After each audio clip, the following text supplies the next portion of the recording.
listening to PetLifeRadio.com. It's a big world out there, and you're just looking for a pat on the back or head. You run around the city, searching for a place to bark, working your tail off with your nose to the ground, sniffing for a few scraps, hoping someone will throw you a bone. You take each lead, collar after collar, hoping one day to take a bite out of success and become the top dog. Fortunately, you come home each day to open arms, open cans, a drink waiting for you, and a comfortable place in front of the TV set. You know you've got it good, really good, because after all, it's a doggy dog world out there. Pet Life Radio presents It's a Doggy Dog World with your host, pet expert and award-winning author Liz Palaika, and this week's co-hosts Kate Abbott and Petra Burke. Hi, welcome to It's a Doggy Dog World. I'm your host, Liz Palaika, and with me tonight are my good friends, Petra Burke. Hello. And Kate Abbott. How do? And what we decided to talk about tonight is some of the many questions that we've gotten both from our students in our dog training classes, people that email us, that listen to the podcast, and that have come up in other situations where we've just talked to dog owners. There's a lot of questions that seem to pop up on a regular basis, so we thought we would talk about some of those. And there's something for everybody. Adult dogs, puppies, litter mates, dogs eating grass, and all that kind of stuff. So we'll have some fun tonight and touch on a whole bunch of stuff. So hang on, take a listen to our sponsors, and we'll be right back. Sit. Stay. It's a Doggy Dog World. We'll be right back after a short pause. Well, 4 to be exact.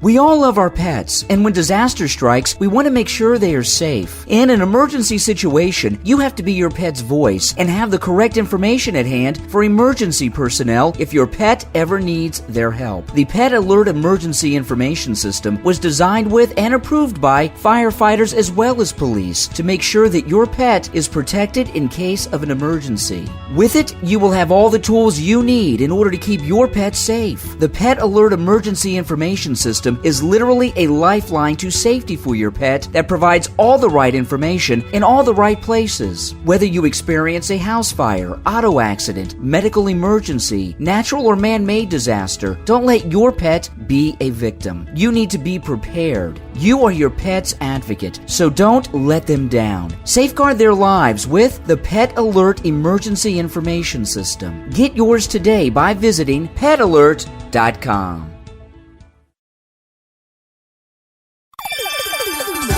Let's talk pets on PetLifeRadio.com. We know you're begging for more. So back to It's a Doggy Dog World with your fetching hosts, Liz Palaika, and this week's co-hosts, Kate Abbott and Petra Burke. Welcome back to It's a Doggy Dog World. I guess the first one that we hear about a lot in when you get calls, Kate, about our puppy classes is people getting puppies at 6 weeks of age, and they seem shocked when we say that's not a good idea. I just met the most wonderful breeder recommended by my friends, and she's got puppies, and they're 6 months, and she says the 6 weeks. Sorry, 6 weeks. And she says I could get one. Should I get one? No.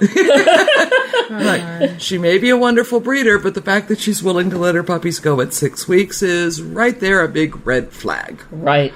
Really? I guess the thinking goes that if the puppy is weaned, then the puppy's ready to go. And that's not true. Mom has so much more to teach him, and his litter mates have more to teach him. Well, and I think some people are just, after 6 weeks, they're just done. Yeah. I think a lot of those breeders or backyard breeders, or how you want to call them, I think they're finished. And let's just get the puppies out of here and go. But do not recall, state of California, there's minimum 8 weeks. Yes, it is actually against the law to sell a puppy younger than 8 weeks of age. Now, if they want to give the puppy away by the letter of the law, they could probably get past that. Right. It does say sell the puppy. But that means whether it's a legitimate breeder or, which would not happen at 6 weeks, but a backyard breeder, somebody with puppies in a box outside of the grocery store, if you give them a dime, that's selling the puppy. And it's illegal in California. I don't know what the laws in other states are. I don't either. But It's not good for the puppy. Yeah. And then, therefore, the owner in the long term, because you have more to deal with a puppy that hasn't learned stuff from mother and siblings like it should. And one of the biggest is bite inhibition. Yeah. When puppies are playing with each other, and actually, it's a kitty cat world, it's a doggy dog world. But I've been fostering kittens this year, different litters of kittens, and it's amazing how much I see correlates. Yeah. Kittens playing with each other, wrestling and biting each other, and I hear a growl, and one has bit the other too hard. Mm-hmm. And they teach each other, and it's just the same thing with puppies. So last night was puppy play here at Kindred Spirits, and how many puppies did we 16. 16 puppies. From a little bitty tiny terrier to a great big... Great Dane. Great Dane puppy. Yeah. And everything in between. Awesome. And actually, the terrier was the social lubricant for most of the play going on. He was the Walmart breeder. Awesome. He is so good. But there was a dog, it was their first time here at play, and but she about 10 weeks old, 11 weeks, and had been taken away young, and was totally freaked out by all of these puppies all of a sudden. Yes. And one other puppy, and she's about 12, 13 weeks, had taken a shine to this puppy. So she would stay with that puppy and console it and lick it and play with it a little bit, then go off and play with some others and have some fun and come back. Finally settled down with this shy, worried puppy to have a nice chew fest. Oh. Well, the bigger, older one already has good bite inhibition. She'd been playing with the other dogs and no problem. Big, huge mouth, but none of the other puppies were squeaking. There was great chew. So she's playing with the shy one, and the shy one is biting hard. She does not know. She was having a great time, but I watched the older, bigger one squeaking. She'd squeak, and if the shy one didn't back off, she'd use her 2 back feet and kick her off. Mm-hmm. Good. She was doing a great job. She was. I started watching that the other puppy, however consciously, started moderating her biting. Mm-hmm. And it was lovely to see that. Now, that is pretty unusual to see a dog with that much recognition at that age teach another one that way. But litter mates do it instinctively. Right. When they're in the litter together. And mom will teach them. Yeah. If they take those needle-sharp baby teeth and bite her lip or her paw or her tail, mama will growl and knock them over and basically say that's enough. So often when a puppy is biting hard, the other puppy will get mad. Yes. And this puppy is actually, it's a cane Corsa mix. Yeah. She wasn't getting mad. She was just squeaking and teaching or kicking the other one off if needed, but then inviting her back to play. Uh-huh. And deliberately teaching. I was really impressed. It was very nice. That is very good. So, 6-week puppies? No. In fact, if I have any choice at all, I don't bring home a puppy before 9.5 to 10 weeks. That's my preference. I think the longer they spend with mom, up to that point, the better. Yeah. Then, of course, after 10 weeks, they need to join your household and start real world socialization and so forth. But 6 weeks is way too young. Then on the other hand are the people that call and say, my puppy has just gotten its final rabies. It's 5 months old and we're ready for puppy class. Yeah. And I have to explain to them, no, they're now too old for puppy class, but they can come to basic. Yes. Do you remember the one lady that just wailed over the phone and she went, but it's not his fault? It's like, I understand. But his level of development now is to the point that he's past baby puppy class. Right. So if you can find a puppy class, do it. Yet you should not take your puppy everywhere. No. And have them exposed to dogs you don't know. You don't know if they're vaccinated, all the above. But a puppy class where the other puppies are screened, go for it. Well, make sure whoever you go to does require screen. vaccinations. Yeah. It's important because we're critical about it, and if there's one set, we turn them away. Yeah. They know you have to. Vaccinations are important, and there are still a few vets in the area that we haven't gotten through to yet that still say, do not take your puppy outside of the house until they're over 4 months of age. Oh, and we see so many issues with those poor puppies. Yeah. Behavioral issues. Yep. So don't take them everywhere, but do take them to safe places. Right. Yes. All right, second question that goes along with the puppies. Why can't I get litter mates? Won't they keep each other company?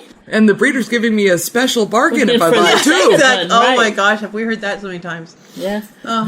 Yeah. Go ahead. Talk about it. Or what? They go there with the kids. And Intention of we getting got one. for each child. Yeah, we went to get one, but they were so cute, and little Tommy wanted one too, so we got one for Susie and Tommy. Or Each people- have their own dogs. People that should know better, they're a couple that was retired. So these are grown-ups that have now retired. And they got litter mates, one for each of them. And, then a handful. They're still a handful. Oh, I know who you're talking about. Yes. I know They're, what you're what, talking 2 about. years old and still a handful, right? And large dogs. And they actually Extremely put large. the guy in the emergency, or put him In in the ICU. hospital. Yeah. With a brain injury. Yeah, Yeah. pulled him down onto the concrete. Yeah. So, So, they say now, oh gosh, we wish we had talked to you first. But, we each wanted one. No, you've been married for years. You can share a dog. or get a one while. when he's grown up and well trained. Then get a second And one. 3 years old or Yep. 4 years old, Yep. then get a second one. And that well-trained older one will help you teach the new one. Exactly. One of our returning students did do that. She said, I can't believe how much easier it has been to raise this puppy. Yes. She says, now since I listened to you and waited and trained my first dog well, he's now helping to train the other one. Yes. And she says, it's much more fun having a puppy when I have a trained dog in the house to help. I'm like, Yeah. yes! Or, So let's talk about the issues. well, wait, one thing, because this occurred through my daughter's friend. Getting a puppy if you're in that nesting phase, if you're pregnant. I know. Hormones. Hormones. Don't give in to that. They went for one puppy, went back and got the sister. Yeah. First of all, the idea of getting a puppy when you're pregnant, it must be the nesting hormones. And then somebody said to me, but this way the baby and the puppy can grow up together. No. Yeah, no. And mom is going to be think so. dealing with a brand new baby and a puppy. And you know who's going to get thrown out in the backyard and how- is the puppy. Well, we get people here that are in that situation. Yep. Either about to give birth and they decide to come to class real quick to get obedience, or the ones who do have a puppy and a baby. Yeah. It's a handful. And you see And the they poor got a mom is handful. exhausted. The handful. She's just like, I can't hold on to the leash and the stroller at the same time when Yeah. this puppy's all over the place. Yeah, you got a problem. This is true. But don't get two to keep those two occupied while you're you have a baby. Not a good idea. I want a dog in my life so I can have my foreign exchange student from the land of dog who wants to interact with me. And I want to see the world through their eyes as well. You get two puppies, same age, they're going to bond to each other. They're already bonded. Yeah, They'll just get stronger and continue. it's true. And let's face it, one of them is going to be emotionally stunted. Yeah. Because there's always one who is the leader or the more personable Yes. or the more, I don't want to say dominant because that's been overused, but out in front. Yeah. Or outgoing. Yeah. And then the other one becomes more retiring, more submissive, more We see that a lot. fearful. Weird analogy. Weird analogy coming. Woo, woo. Okay. And so every good gardener, you put a couple of seeds in a pot, but then you have to come along and cull. Yes. Because if you let them grow in the same pot and there's not enough room for one to fully mature, Yep, they'll all be stunted. they'll all be stunted, or one will outshade the other, outgrow the other, and the other one will never achieve full potential either. Right. So that kind of competition, whether it's for our attention or for dirt and light and soil, is still Yeah. not good. Yep. Exactly. So, no litter mates. Get one, wait a little while, train the first one, and then let the first one help you raise the second one. Okay, the third thing we were going to talk about tonight came from my experiences. And it's happened before, but it just really came in to knock me alongside the head with a 2x4 last night. My youngest dog, Bones, who's 2.5 now, was just really acting funny last night. Not before class, not after class, but during our drop-in continuing education class. And I thought for a minute he wasn't feeling well. So I took him outside of the training yard, took the leash off, let him run. No, he was feeling just fine. Put the leash on, brought him back into the class, and he was drooping. And finally, that 2x4 went, and I'm going, oh my God, he's bored. because we were doing a lot of basic exercises, sits and comes and stays and downs. He's done that for 2.5 years, and he's gotten bored in that class before. But for some reason, last night it just escaped me. So I just don't want to do this. I don't want to do it anymore. So I started adding some tricks. I had him sit, yes, good boy, and then spin and touch and shake and crawl. And all of a sudden he came to life again. And I'm going, yes, stupid, Liz, you're stupid. Stupid. He's tried to tell you this all before. have our moments. Yeah, well, sometimes it just needs to be, 2x4 across the head. 2x4 across the head again. Yeah, hello. Bones is very bright. He's never been thrilled with repetition. He doesn't need repetition. Once he learns something, he's got it, and he remembers it forever. So I have to keep in mind that he doesn't need that drilling. Right. Or if I'm going to do that as a demonstration for a class, in between I can make it fun and do something else and spice it up a little bit so that the lights come back on in his eyes and he goes, yes, Mom, I do want to work with you, rather than going, oh. I don't know that Quill is as bright. He's smart enough, but I think he's also got the terrier short attention span.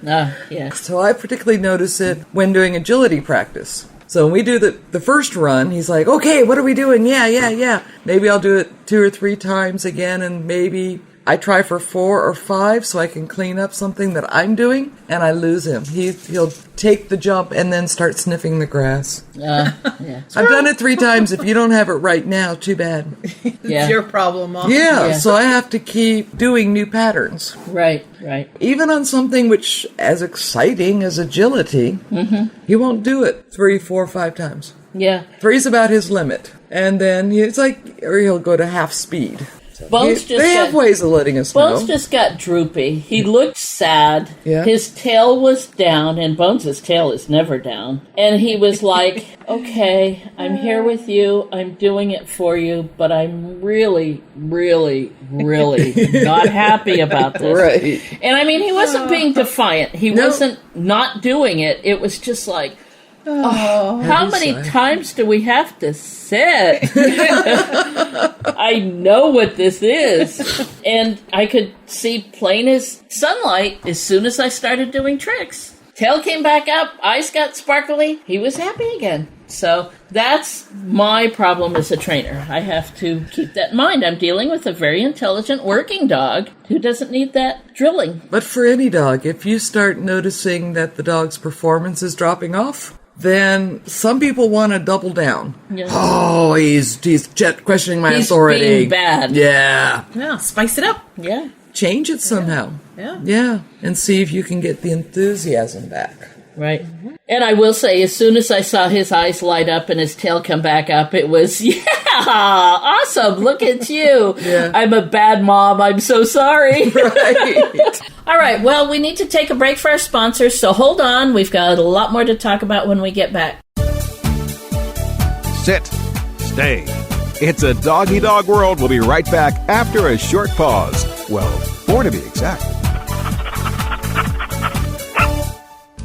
Active for Pets is a new wellness platform and app that helps pet parents save time and money on their vet bills. Stop paying for unnecessary vet treatments. Consult with the vet online. Get unlimited access to your pet's entire health history from any computer or smartphone with the Active for Pets app. Vaccinations, medications, test results, and more. Active for Pets gives you access to a team of expert vets for non-emergency care. Make an appointment before, during, or after office hours. Skip the waiting room and get a secure online vet consult on your schedule. Taking care of your pets is as easy as it gets with Active for Pets.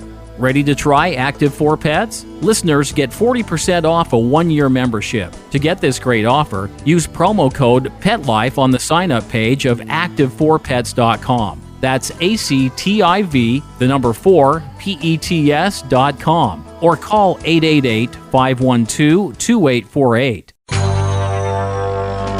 It's DesignerPetSweaters.com. Hand-knitted designer sweaters for your precious pup or cool cat. Beautiful couture patterns for your pets, including custom-knitted formal wear, casual wear, yachting, and even sports-themed. Many designer pet sweaters include feathered tammy hats, top hats, and a lot of sparkle. Each sweater includes leg loops, front paw sleeves, and leash opening. Visit DesignerPetSweaters.com to order your four-legged fashions today. Large or small, we fit them all. DesignerPetSweaters.com. Let's talk pets Let's talk pets on Pet Life Radio. Pet Life Radio. PetLifeRadio.com. We know you're begging for more. So back to It's a Doggy Dog World with your fetching hosts, Liz Palika, and this week's co-hosts, Kate Abbott and Petra Burke. Welcome back to It's a Doggy Dog World. This is your host, Liz Palika, with my good friends Petra Burke and Kate Abbott. So, moving on, we've talked a lot recently in previous podcasts about having high expectations. We see so many dog owners who assume their dog can't do something. In fact, we were in an event recently where our dogs were off leash in a group at a booth talking about therapy dogs, and every other person that walked up said, "Oh, my dogs could never do that." Not just therapy dog work, but being off leash in a public place. So Sitting still. it's so important to have high expectations. But then our trainer brought up a comment. She says, all right, how do we help people set realistic expectations that they can build towards higher expectations? How do you know what your dog can do? Well, the event was one example, but how many times in class, at graduation, the last week, now they've had 7 weeks to practice a simple sit. And people come up and it's like, oh, I don't know if he can do this. You have 7 weeks. We taught you. I think that's performance anxiety on the owner's part. Yeah, but it's it's just little things like that though. Yeah. And I'm always like, no, expect it. Believe your dog can do it. Exactly. But it's still. And yes, but it's all the time. 99% of the time the dog does sit and they look astonished. Yes. Yeah, exactly. Yeah. No, you've taught them well. Glory in that. Yeah. Take your diploma. Frame it. Put it in their baby book. Do people underestimate their dogs or underestimate their own ability to teach? I don't know. Don't know what it is. We always use our dogs as demos because I want people to have a visualization of what the dog can do. Mm-hmm. But I think some of them think these are special dogs because they're the dog trainer's dogs. And we point out when the dog makes a mistake. Last Saturday, my two messed up. And I laughed about it, and I explained what was going on. But there were still people going, oh, but still, my dog couldn't do that. And so our dogs won't if you keep saying that. Yeah, exactly. Well, that's why how many times do we take them? We'll take the students' dogs, demo with them in front of class, and look, they did to show the dog that he can do it, and the owner that the dog can do it. It's a two-pronged. And they're still shocked. Yes. They sit there like, wow. That's my dog. I have a paperweight, and it has a quote on it, and I don't know who the quote is attributed to, but it says, whether you think you can or think you can't, you're right. Yes. Yes.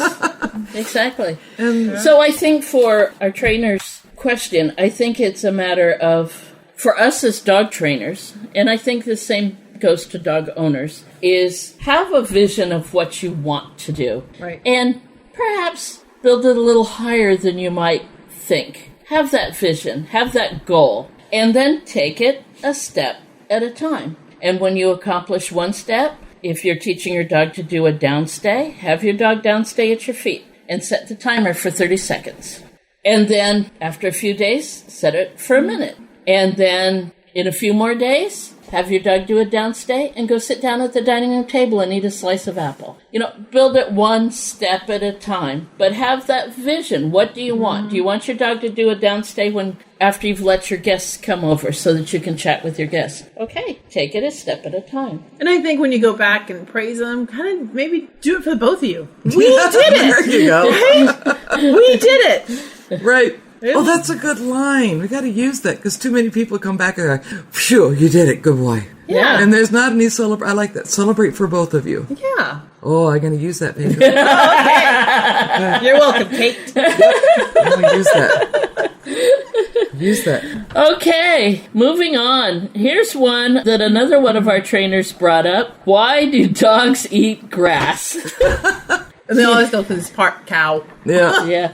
Well, the old adage is that they eat grass when they have an upset stomach to make themselves throw up. Well, that can be partly true, but sometimes they throw up because they eat the grass. And it irritates the throat, irritates the stomach, especially one of our trainer's dogs who does graze like a cow. And as she said, he usually does it during the night, and she steps on it when she gets up in the morning.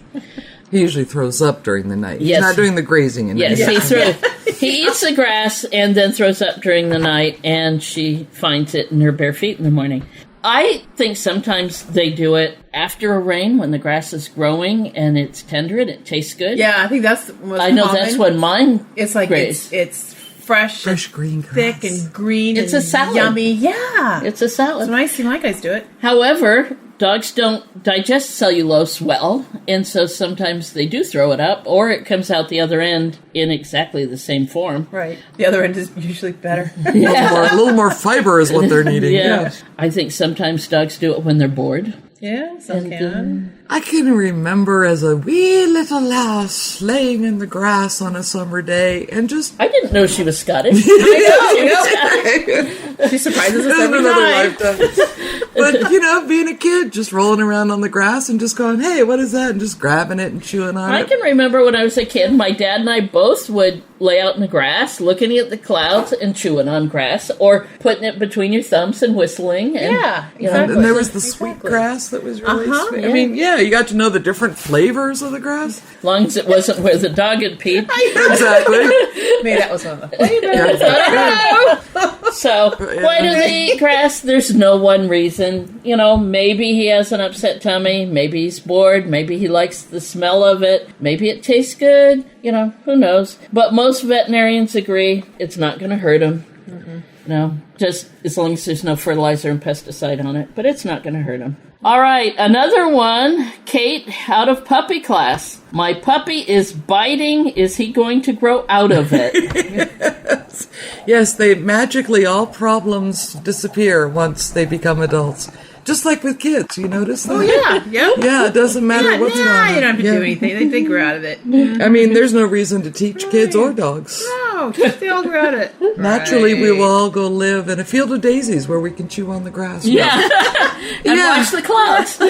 No, things like biting and house training and stuff, they need to be taught. And it doesn't magically change as a dog gets older. And puppy biting, unfortunately, when it turns into dog biting, that's how dogs get put to sleep. Yeah. Yep, and how you get sued Yeah. can be nasty. So whatever technique you're using, use it. And do teach your puppy. I tell my people and my students in puppy class, the puppies are allowed to chew on each other and learn how to chew and how hard to bite and all that. They are not allowed to chew on me.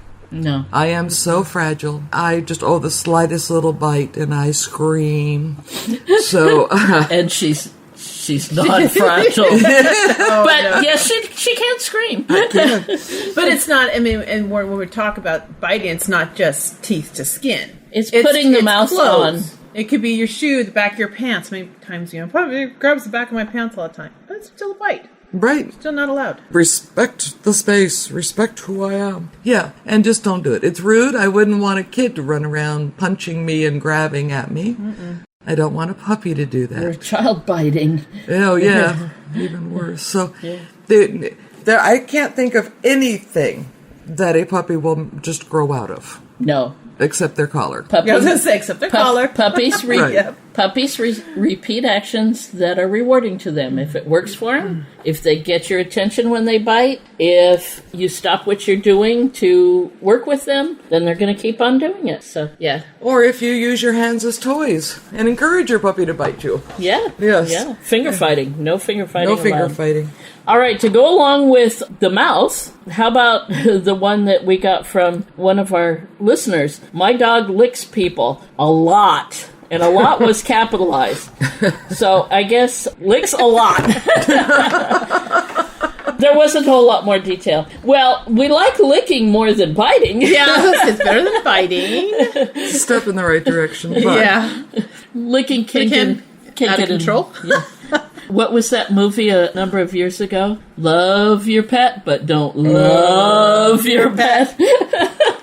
I think it was a cat that was licking a guy's face until he broke out in a rash. Janine Garofalo. Yes. And Uma Thurman. Yeah. It was a funny name of the movie. It was a funny movie. Dogs and Cats. The truth it's about dogs and cats. Yeah, because she was a radio host. She was a behaviorist radio host, I think it was. Oh, yeah. Yeah. I have that movie. Yeah. Do you? Yes, I do. Yeah. So, yes, licking is a much better attitude than biting, but it can get annoying and it can be too much, and a lot of people don't want to be licked. I think with dogs that I've had, Riker licked. Yeah. And I taught him to get a toy. So when he's going to greet people, go get a toy. And he'd get a toy and whoa, whoa, whoa, whoa, whoa, whoa, whoa, whoa. And people would make a fuss over his toy, and that rewarded him for having a toy. It was an alternative action and got to the point that he'd grab a toy on his own. You know, if a dog does it, and I mean, dogs can have OCD behaviors. Oh, sure. Like people, if it's that bad. I don't know what all caps means, but, you know, dogs can have psychoses, too. You might need to see a behaviorist. But true. if it's just a habit. I mean, did she even try anything yet Right. to stop it? Yeah, we didn't have a lot of details. That was about it. Yeah. I mean, Rio will lick. He'd love just to lick me to death. Yeah. But then I tell him, okay, enough. Knock it off. Right. And then that's when he kind of steps back and grins. Then he just looks at you with his teeth. And wiggle at his butt. Wiggle his butt. But I love you, Mom. I know. Just do him some more kisses. Any behavior. My terrier loves to get in someone's lap and then mash faces. Yes. Mash cheekbones to cheekbones. And he knows when he gets in my lap that it's not loud. Right. And I growl at him, and if he continues to do it, I growl again, and if he continues to do it, he gets kicked off my lap. So he has learned to moderate it, and as a therapy dog, I'm watching him. If he does it to somebody and they love it and they do it back, fine. But if they look a little taken aback, then I tell him that's enough, and he's just to sit quietly in their lap. So his behavior that he enjoys doing, he has learned to moderate. Mm-hmm. But that has to be taught like everything else. Exactly. Yeah. There is a theme here. Yeah. Yes. Yeah. We're being very subtle with this theme, aren't we? Yes. I'm a dog trainer. All right. I guess that's enough for this podcast. We talked about a number of things: 6-week-old puppies, litter mates, keeping obedience from getting boring, expectations, lots of stuff. But we will be recording one more podcast, Frequently Asked Questions, episode 2. So tune in for that one also. Stay tuned. So that's it for this time. Bye-bye. Bye-bye. Take care. Having a rough day? Longing for the dog days of summer? Think your fun furry friend lives a dog's life?